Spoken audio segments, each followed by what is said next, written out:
This is Mr. TG. This is part 2 of lesson 11.1 on combinations and permutations. We have covered what a permutation is, and I think I stressed the fact that we're trying to count how many different ways things can happen if order matters. With a combination, it does not matter, and we have another formula for that, as you can see in front of you on your second page of your notes. Here it is. This is how we calculate how many possible ways something can take place if the order doesn't matter. Here's my example for you to use. It says, in how many ways can you choose 3 flags from a collection of 7 flags? And the first question that I have is making sure that we understand that, is it really important that we choose these flags in a specific order? And based on how the question is worded, I would say no.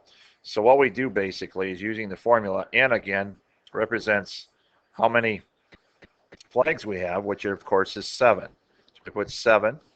C means it's a combination. Again, C, it represents that order doesn't matter. And then we're picking 3 flags from that group of 7. So essentially we're looking at 7C3. And when we evaluate this, we'll figure out how many ways 3 flags can be picked from a group of 7. So what we go ahead and let's show you by hand how to do this. So the top number would be 7 factorial. The bottom would be 3 factorial times 7 minus 3 factorial in parentheses. Okay, so that's initially just replacing the n's and the r's with their values. And what I look to try and reduce wherever possible the most number of factors. The numerator, of course, has 7 times 6 times 5 times 4 times 3 times 2, etc.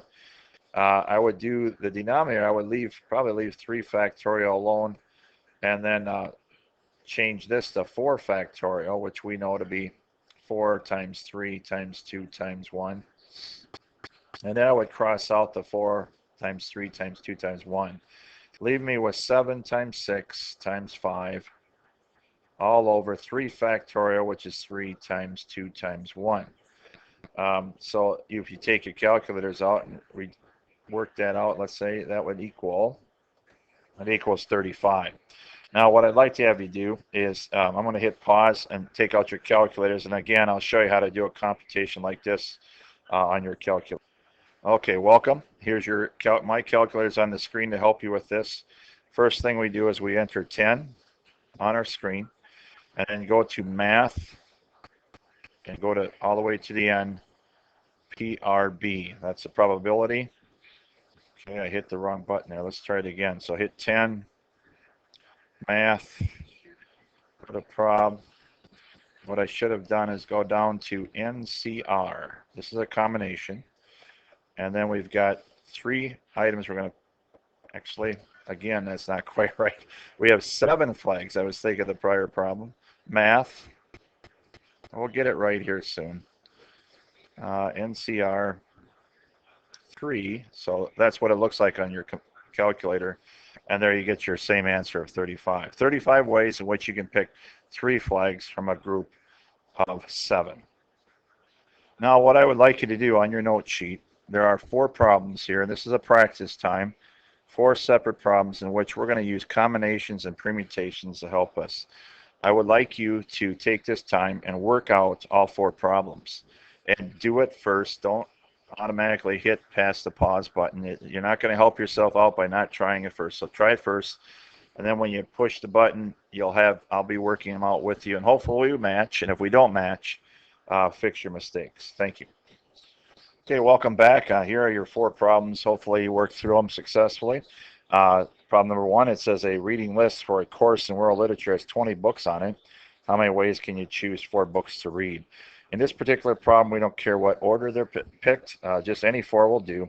So we use a combination, 20C4, and you can evaluate that on your calculator or by hand, whichever you prefer. We have 4,845 different ways we can read the 4 books. If we pick 11 players can be chosen from a soccer squad of 16. I'm assuming that order doesn't matter here, so again we use a combination, 16 players, we pick 11, 16C11, 4,368 ways in which to select that group. Number 3, you got a little different setup here where we're picking 2 or 3 roommates from a group of 25 friends. This particular one, you're going to have to evaluate how many ways we can pick 2 roommates from the 25, and then how many ways we can pick 3 from that 25, and simply add them up, and you end up with a total of 300 plus 2,300, which is 2,600. And the last one, I don't know how many Twins fans are out there. Hopefully you know what a batting order is. But if you don't know what it is, it's basically you have 9 players, and the manager has to select in certain order in which they hit. We have 15 players on our team, and we pick 9 players at random, and the order does matter. So we use a permutation, 15P9. Now, as you can see, the number is 1,816,214,400. And you may ask, why is this so much larger? And the reason being is for every group of 9 players that we pick from, there is 9 factorial possible ways of ordering them. And then, of course, we've got to figure out how many of those are in our group of 15. If this were a combination, if I said order wouldn't matter, the number would be much less because every group of 9 would be listed as one possible outcome instead of 9 factorial. We'll demonstrate this in class to show you some more examples.